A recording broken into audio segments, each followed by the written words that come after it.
welcome back to What's Your History, the podcast that covers all areas of history, heritage and archaeology, no matter how big or how small, how well known or how niche. Today's guest was Alex Gray, aka Alex the History Guy, and he was speaking to me about the Boudica Revolt, especially down south. I hope you enjoyed this episode.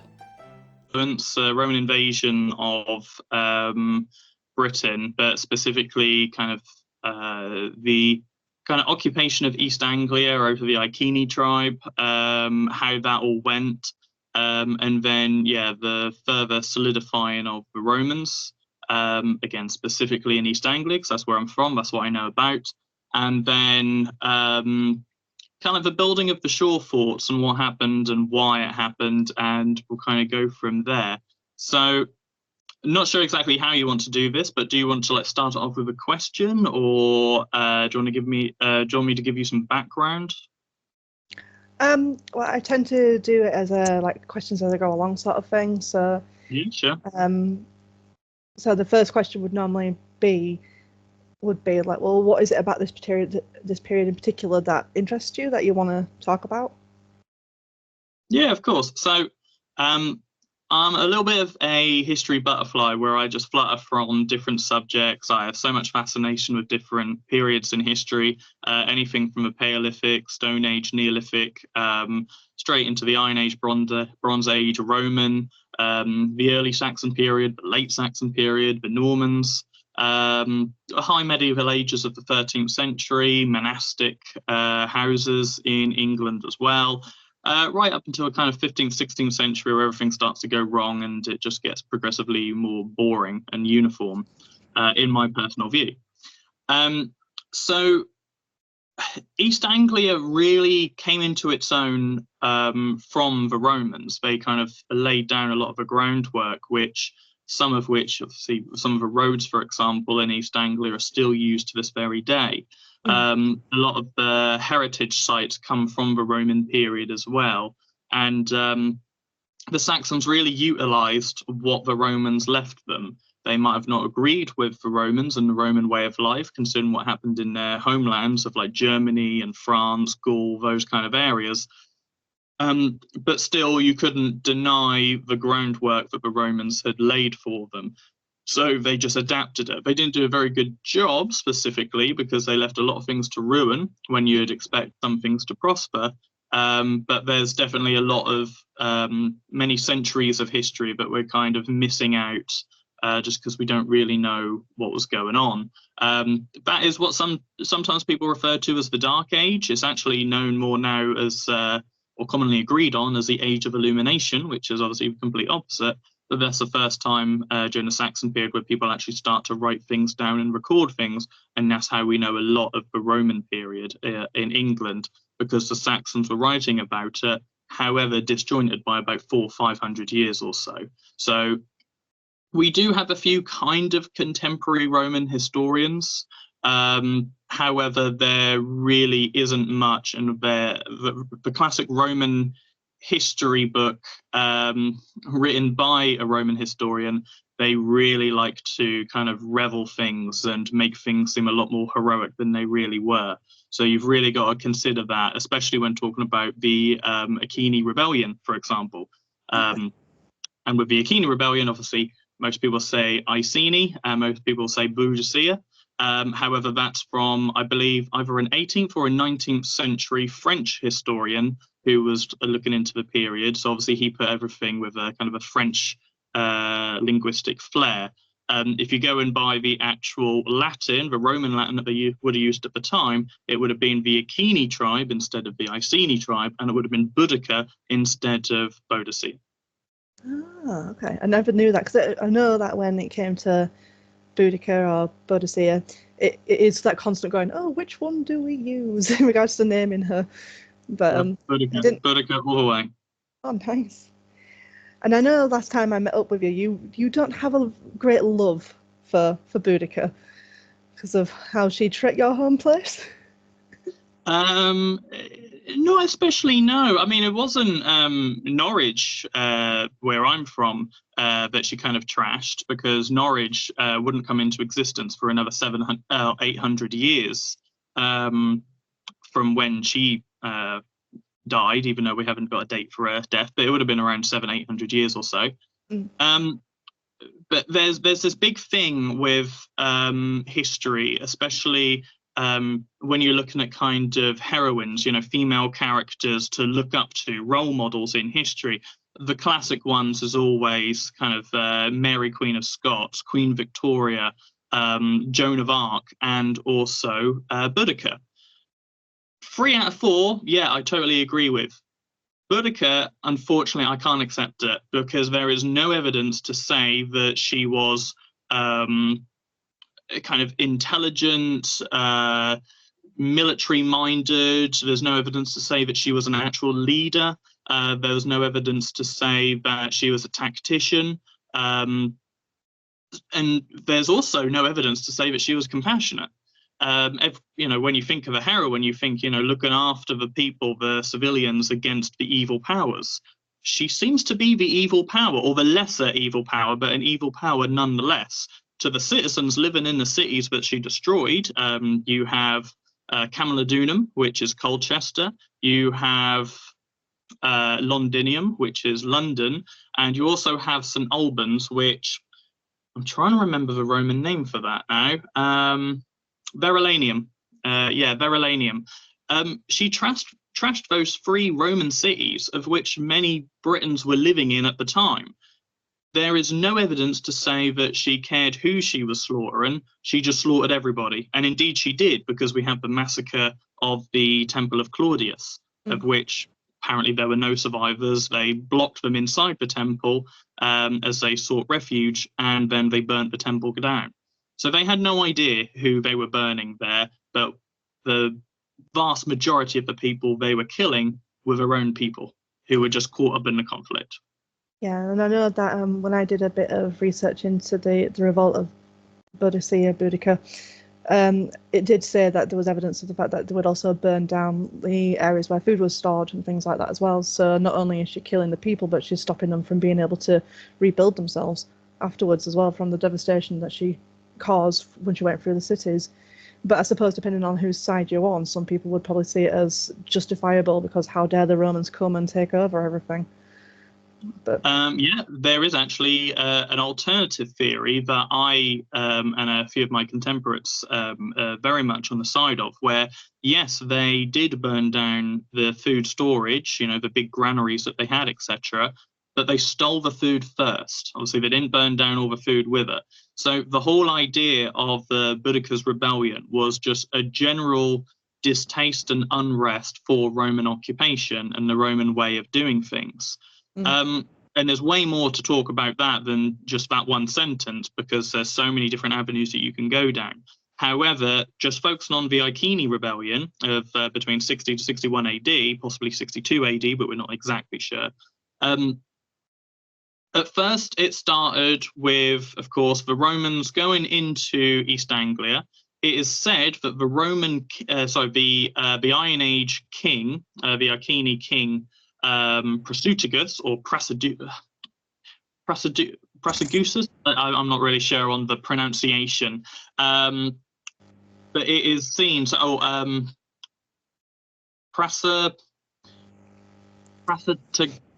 I can't do it. Anyway, you can skip that bit. We'll call it Prasutagus. The Prasutagus is, until very, very recently, is how I've been pronouncing it, but I recently got told that it's actually a different one, but I can't remember what it is. So King Prasutagus, he apparently was kind of forced to take out some loans with the Roman occupiers, kind of against his will, from what we understand. And when he died with those loans not yet met, the Romans believed that they could take the land as collateral. And because, of course, with the Roman law, it denied any women from inheriting land. And so obviously with Boudica being the next rightful heir, and Prasutagus now dead, which was like the only Roman link, the only Roman ally they had, the Romans were just free, or they thought they were free just to do whatever they wanted, pretty much. So they took an army up to East Anglia, and possibly a place in Norfolk called Wareham Hill Fort, or Wareham Hill Fort. We don't know if this is where Boudica was, because there's several hill forts. There's Holcombe, there's Bloodgate Hill, there's Thetford, there's Tasborough, and a few others as well. But Warham, just near Holcombe, that is where we believe, possibly, that Boudica was, just because of how well preserved and how well how built up it was. There's obviously a lot of care to make a very big, defensible kind of stronghold. So the Romans arrived. Apparently, some atrocities were committed. Obviously, we cannot know, but the story goes that she was raped and some of her family members slaughtered and also raped as well, but at the hands of the Romans. Obviously, we can't know if that's true. It's impossible. We don't even know what happened to Boudica, whether she died at the hands of the Romans or whether she escaped. So there's way too much not known about her life to know whether that's true or not. But we can probably assume that something similar happened. There was a disgrace that occurred which really inflamed the Iceni people. And not even just the Iceni people. Obviously, they're from around East Anglia or so. Obviously, different borders, different maps back in those days. But also the Trinovantes, who came from around Cambridgeshire, also, we know, came in droves to support the Iceni. Oh. So it wasn't actually an Iceni rebellion. It was just a British rebellion against the Roman occupiers. So the issue that occurs all the time when we have a big uprising by the land, the folk of the land, is there's always an issue with logistics.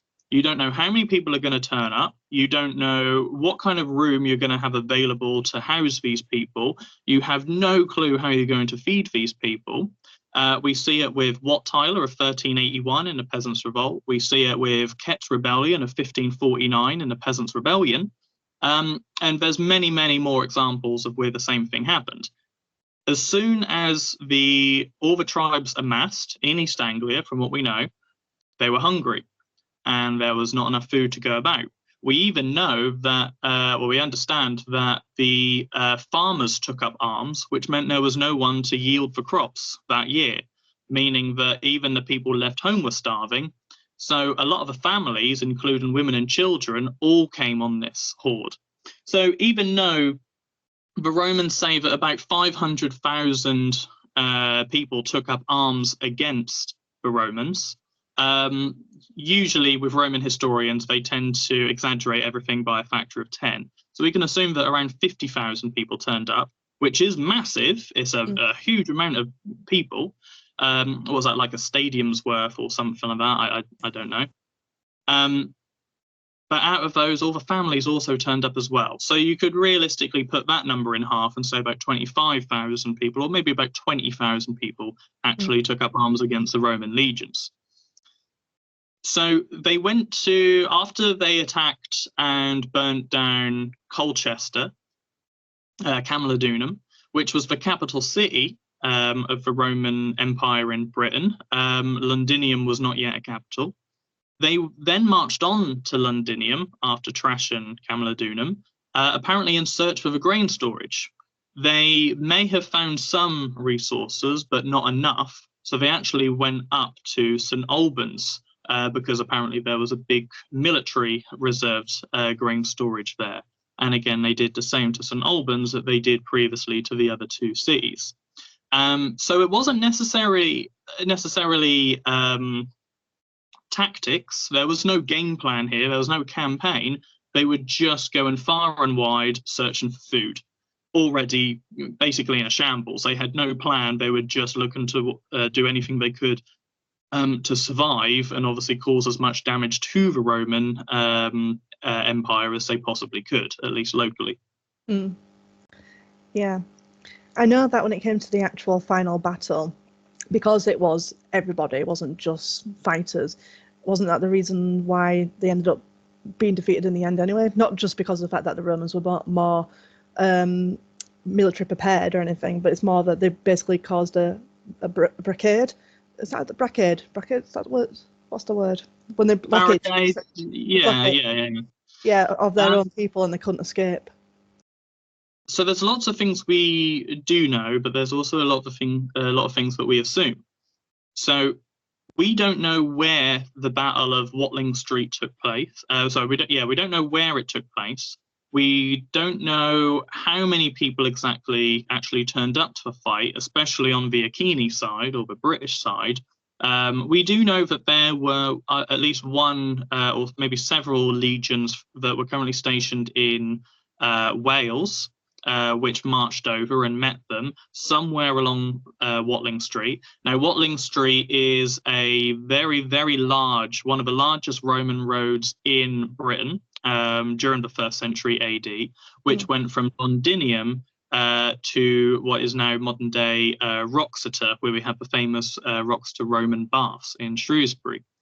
So we don't know at what point on that road the two armies met up, but we do know that this is another sign that Boudica unfortunately was not a military leader, or didn't have much military prowess, because all accounts show that she kind of gave the Roman military choice of ground. You never give the Roman military choice of ground because they are tacticians. They will use it to their advantage. And it is understood that they chose a certain amount of ground which negated the advantage of size that this British horde had. So they were kind of just funneled in, from what we understand, and they were just slaughtered. They were unarmored. They were against heavily armored soldiers, well-trained fighting units. And yeah, they just got massacred, unfortunately. Again, Roman historians writing about it around 80 to 100 years later claim that around 80,000 British hordemen died during that day. Again, we divide the number by 10 to make it a bit more realistic, around 8,000, which is still a massive amount, considering that from what we understand in the 1st century AD, the biggest estimates are around 2.5 million people in all of the British Isles. So for 8,000 people from one relatively small and sparse region, East Anglia, had died in one day, that is, well, I mean, that's an apocalypse on the people, pretty much. And from what we understand, the Iceni rebellion was quashed at that point. We do not know. There is no confirmation whether Boudica died that day or she fled. It is more likely she fled, because if she did die that day, I mean, that body is the first priority for the Romans to get as some kind of confirmation. The fact that we don't have any historians or contemporary accounts confirming that the body was found which resembled Boudica means that, likely the Romans did not get hold of her. Yeah. Well, yeah. In regards to the written accounts of her as well, wasn't it said that it's possible that she could have killed herself as well in order to prevent being caught by the Romans? It is entirely possible, yeah. We do know there are many accounts of combatants against Rome committing suicide rather than actually getting caught, getting captured by the Romans. Was it the siege of Masada with the Jewish people in the Middle East? Of course, when the Romans finally completed their siege and managed to get into the city of Masada, they went into the inner quarters of, I think, one of the temples of a palace complex to find that all the Jewish people who had survived that far they hadn't committed suicide, they had actually killed each other, because of course with Judaism, committing suicide means that you can't get into heaven. However, murdering children in name of preserving their preserving their pride, I assume, or their dignity, apparently that was okay, or at least they squared away with themselves that it was okay. So yeah, it is entirely likely that Boudica did commit suicide. Again, there's no confirmation on this, though. Yeah. Well, the only reason why she is recognised in history anyway to begin with, and then probably why there's little to no information, is it seems to be mostly the battles that are important, is because with the Romans, they would only write about things that were seen as, I wouldn't say unique, because I don't think they saw her as unique, but something that wasn't out the ordinary. So that's why she tends to be remembered, and that's why we know about her. Because also we do know, if you look at the history of that time, there was actually other Iron Age queens that just didn't rise up against the Romans. as such. But I do find it very interesting that her story is one that we kind of gravitate towards, especially. Exactly. And again, we see the same thing. I mean, I couldn't give you any names offhand just because I personally have not researched them. But the Akini rebellion was not really a localized rebellion. There were rebellions all across England and indeed Wales during the 1st century against the Roman occupation and the Roman rule because they did not agree with it. On the flip side, many Iron Age kings and warlords and tribe leaders, they happily bent the knee to the Romans because the 1st century AD, or even with Julius Caesar's invasion of Britain, the 1st century BC, this was not the first time that these people had heard about the Romans or had anything to do with the Romans. They had been trading with the Romans and the people who came before the Romans for centuries by this point. They knew exactly who they were dealing with. Some people were in favour for them because they may have had very special trade rights. For example, if you were exporting, let's say, malachite ore, which is copper, you mix it with copper to make and tin to make bronze. The people in Llandudno in northern Wales would have definitely known about the Romans and most likely been in very much favour with them because they had a resource that the Romans desperately needed and were willing to pay good money for, most likely more than what the Iron Age people or even the Bronze Age people before them could afford to pay, just on their own locally. So there, like anything, there wasn't a definite answer of yes, we are against the Romans or no, we are happy to be with the Romans. Some people locally, they had special ties with the Romans already. They were happy with it, and they were happy to act as client kings in Britain for the Roman Empire and report back to them. And again, other people decided not to. And obviously the Iceni and evidently the Trinovantes decided not to. Now, again, with Kett's rebellion of 1549, for example, going 1,500 years in the future now, the Kett's rebellion was not a localized rebellion to Norfolk. It's the most famous and is most likely the biggest and most brutal. But all over England during this time, it was an issue with a national rule or a national law, which meant that landowners and wealthy people of the gentry could kind of take snippets from fields belonging, or at least that the serfs and the peasants were working on, and they could use it for their own needs. So, for example, formal gardens, new courtyards, deer parks, hunting parks and hunting lodges. And the peasants were not happy with this all across England. And that's why the rebellion started in around 1549. Kett's rebellion was just one of the biggest ones. And that's why we think of it as, just Kett's rebellion. And we don't think about the other smaller, more localized ones all across England. Well, that's the same with stuff as, like, even into more modern times as well. Like, certain rebellions or protests tend to be remembered more than others. So, for example, up here in Yorkshire, in the north, we have, for example, in the 19th century, there was the Peterloo massacre that happened, and that was just a peaceful protest of people wanting to be able to have the right to vote, for everybody to be able to right the vote. But because of how it turned bloody and stuff, it's remembered. But there were other rebellions that also, or protests, we say, that also happened through that period, because that was a very turbulent period in general, just everywhere, even in Europe. But that's what we tend to remember is the Peterloo massacre, which happened in Manchester. So it just seems to be I suppose it's like history repeating itself, just like in all ways. And I suppose the same with the thing with the Boudica Revolt, how you remember her, but not all the other little ones that took part. Oh, yeah, I'm definitely sure. Yeah. So what is it about... So you said that you wanted to do the shore forts and talking about the new Roman regional capital. What exactly is the new regional capital? So Camulodunum, or Colchester in Essex, that was the first official Roman capital of Roman England in the 1st century. Again, because it was just destroyed beyond oblivion, it was rebuilt. However, they needed a new residential capital pretty much straight away as soon as the Boudica's rebellion was complete, quashed.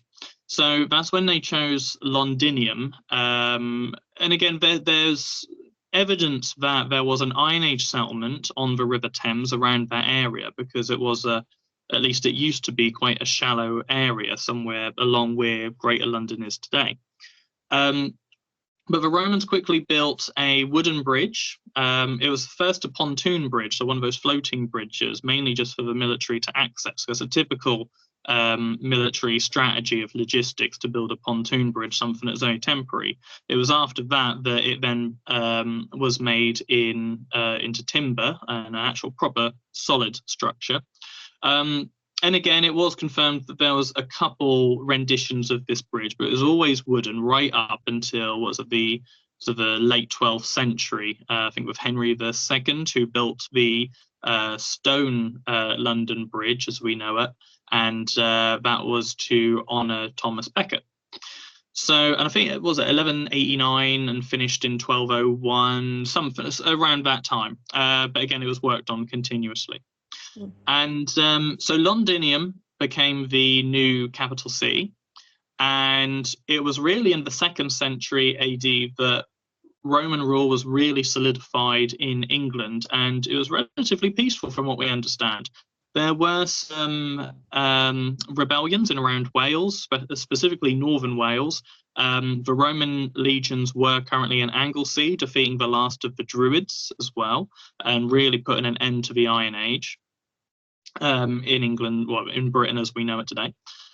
Also as well, of course, Hadrian's Wall was built in the 1st and 2nd centuries as well, and that was not so much to keep out the north, but kind of just put them like in one area, so they didn't have to worry about it south of the border, which meant they could solidify and move things around logistically in safety, rather than having these constant threats of uprisings from people below where the Hadrian's Wall stood.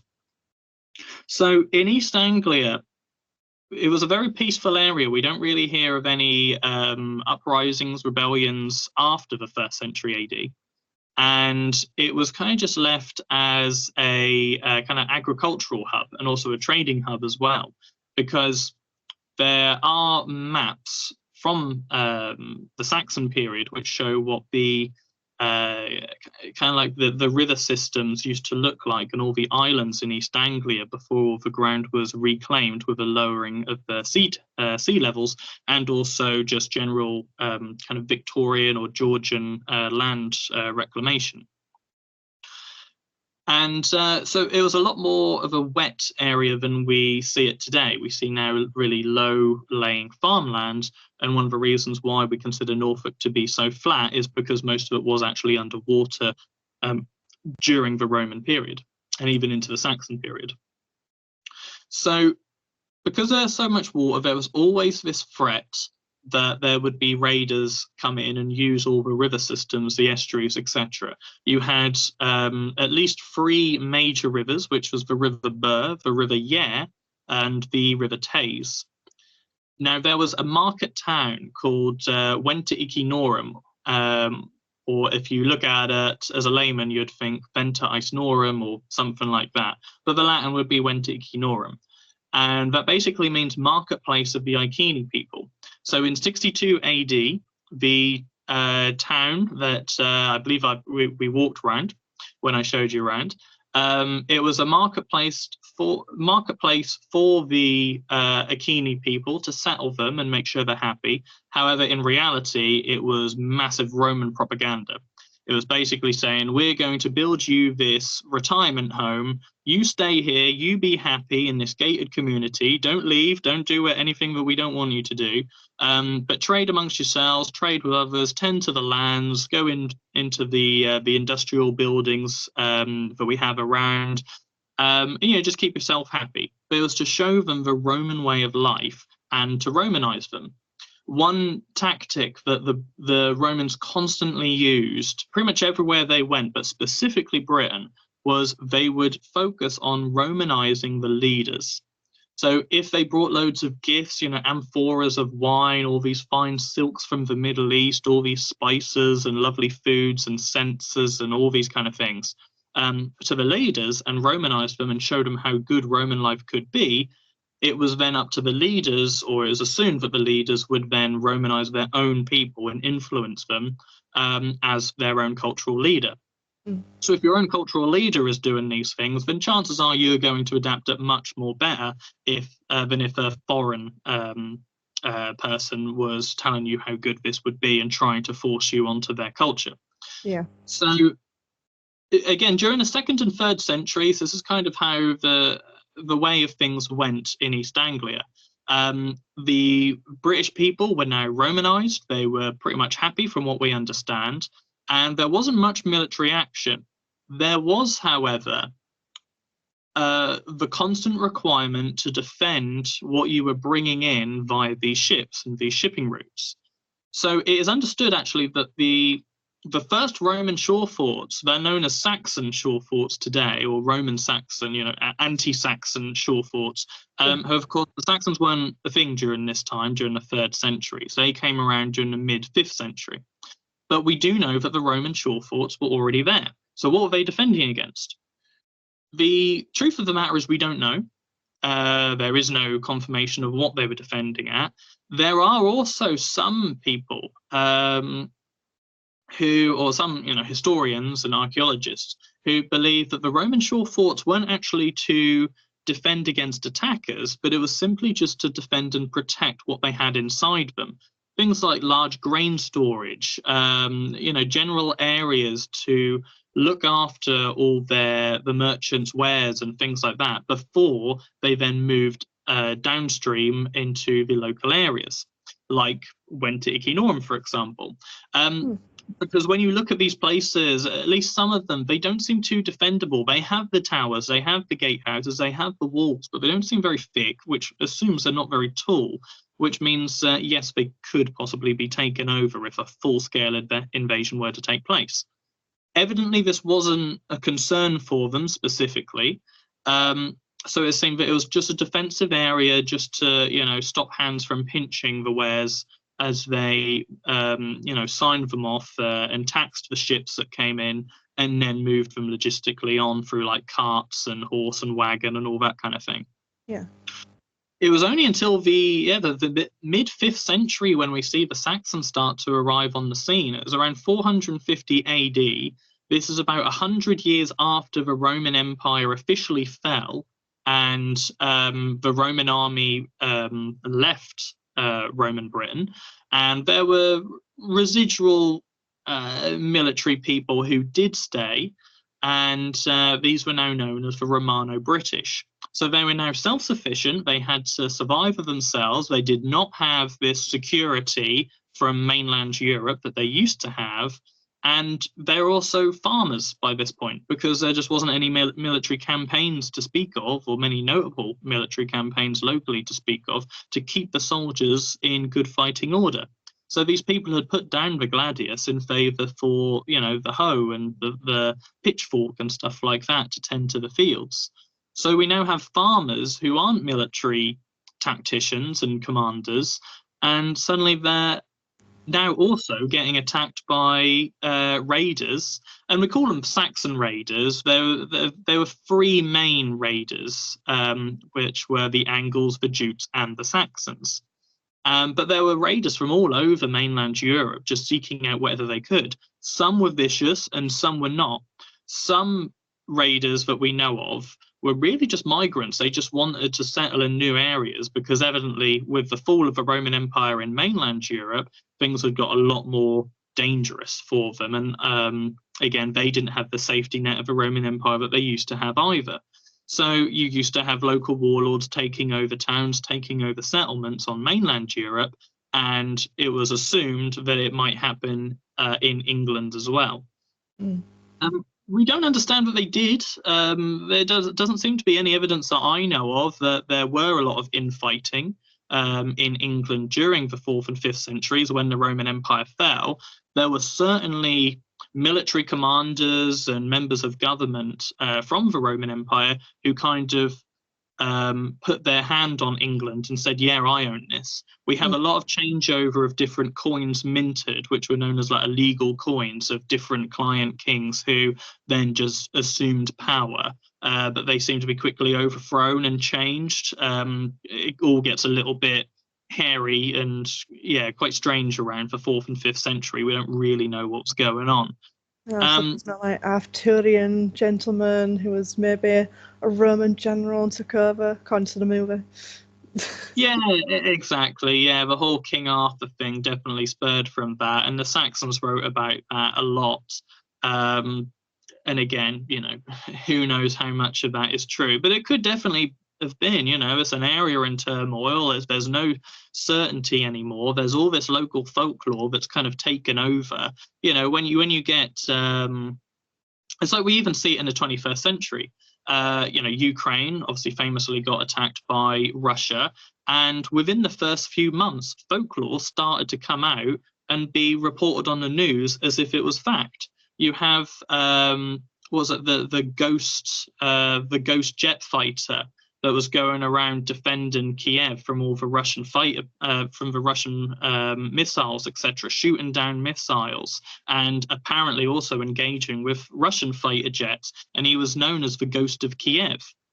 But there was no confirmation that this thing ever existed. So there's no confirmation of the fighter. There's no confirmation of any of the flights that apparently took place and the combatants that took place. And there's been no one who's come forward to say that they were indeed the ghost jet fighter. And that's a folklore that started and really boosted the morale of the local people of Kiev, and even people in England saying, go on, ghost fighter, yeah, that's great.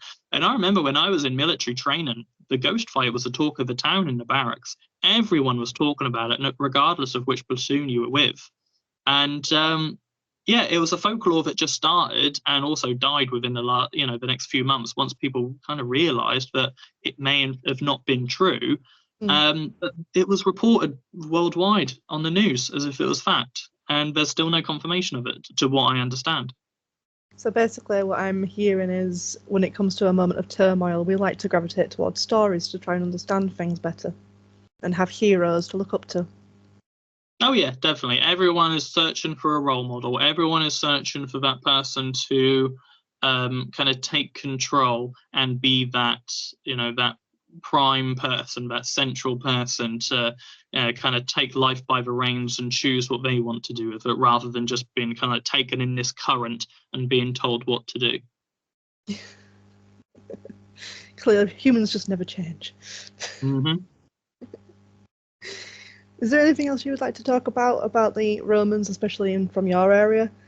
Because I know that you said that we actually went. Was it we went to a Roman settlement area? Was that the area that you were talking about in regards to the enclosed? So I took you to Caesar St Edmunds, which has two claims to fame. Number one is that it is the site of Venta Icenorum, which is the marketplace of the Iceni, the Roman town, and to what we understand, the only or main Roman town in East Anglia. So it's kind of the residential capital of East Anglia at the time. Obviously, during that time, the region was not called East Anglia, because East Anglia comes from the East Angles, who were a type of kind of the Germanic or Saxon warriors, the raiders who took over the area. The other claim to fame as well is it is understood that Caesar St Edmunds, it's a little hamlet. There was like 35 residents or something like that. And it has the highest percentage of residents of any hamlet in England or village, settlement, etc., who were killed during the Great War, so World War I. And there is a big cross with a plaque on it confirming the names, or I believe that how many people actually died. And I think it was like a third of the entire village unfortunately passed away from the Great War, which obviously makes it the highest proportion of people in a settlement who have lost their lives. They're actually in the Roman town, right next to the church. There is a plaque and a cross that discusses that. So the thing with East Anglia in the Roman period, though, so you have the Saxon shore forts, And there is no confirmation, again, from what I understand, that they actually ever saw combat. You know, they weren't sinking ships, etc. But there was always a garrison to do that. There were 3 Roman shore forts that we know of. Mm-hmm. There was Burr Castle, which is named as such because it was a Norman castle. They built a motte and bailey. Some of the earthworks can still be seen, but you can't see much of it nowadays. But you can see a large amount, I'd say almost all. They're saying because the stuff that you can see does survive very well, but one side of it has fallen into the river. Into the estuary. So it does survive very well, though, for what we can see, much better than at Caesar St Edmunds, went to Ignorum. And that was called Garria Nunum back in the day.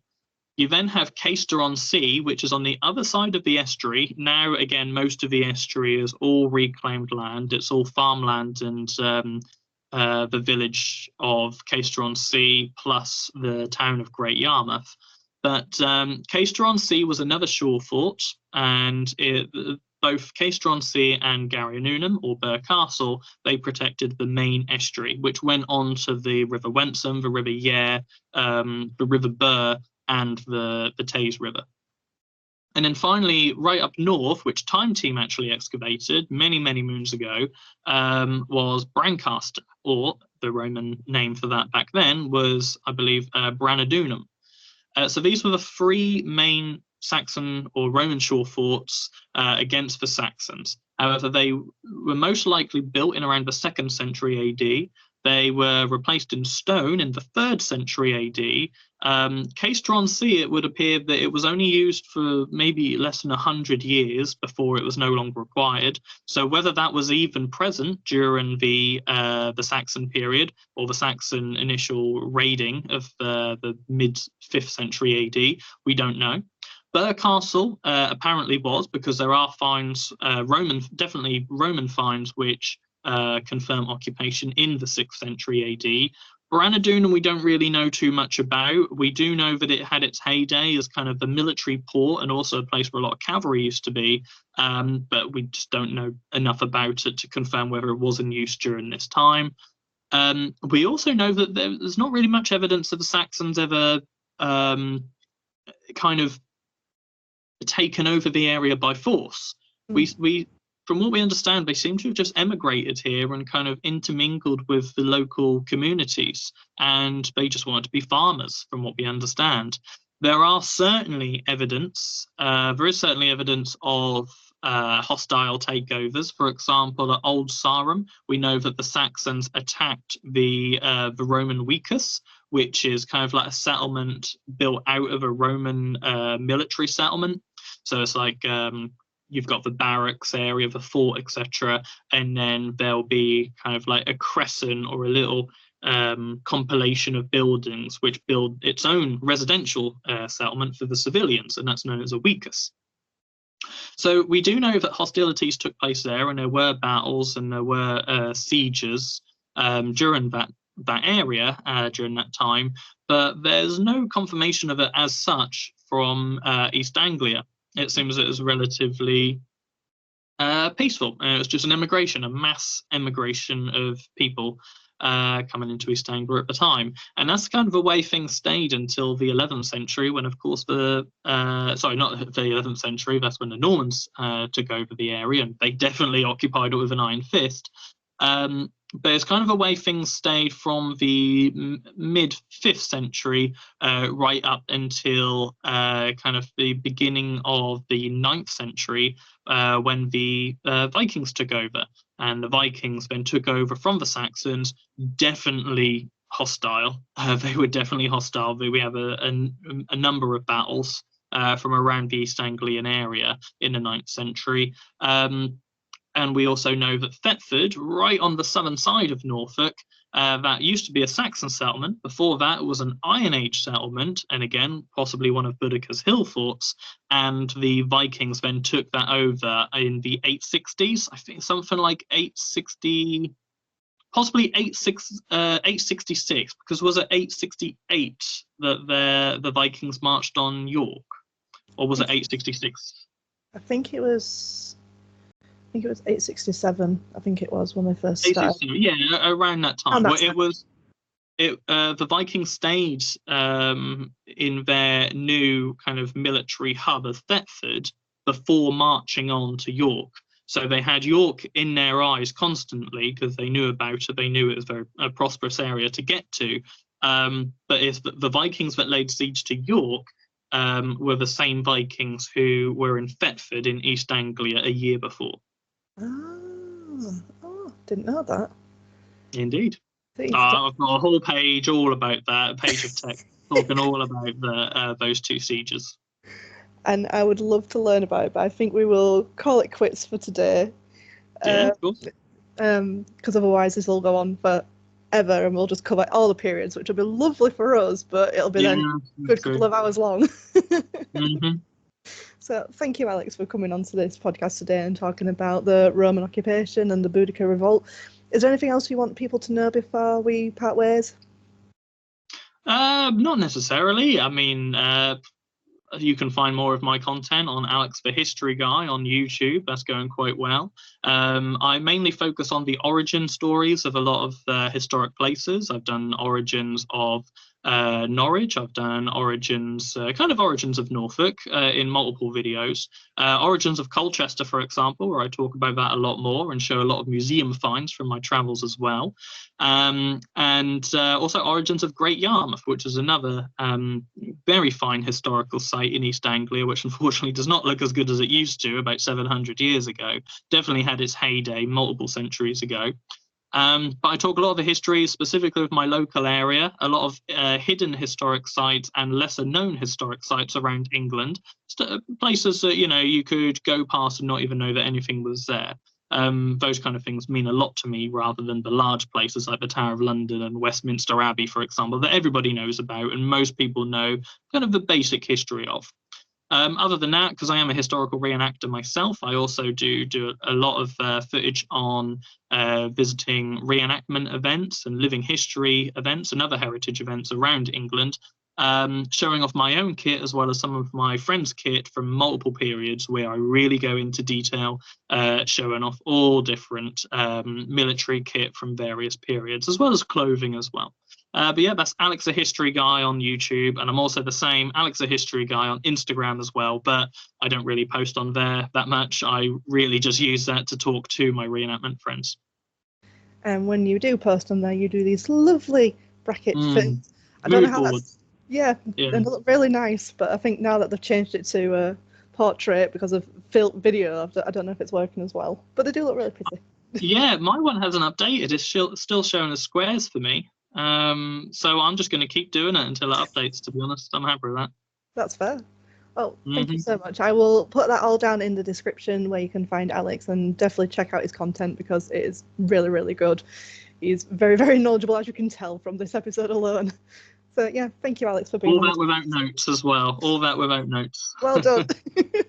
Alrighty, that's why I couldn't remember some of the Roman names because they can be very tricky, and I didn't want to be an idiot and get it wrong. No, that's fair. That's fair. So thank you for being on here today. Thank you. All right, have a nice day. You too.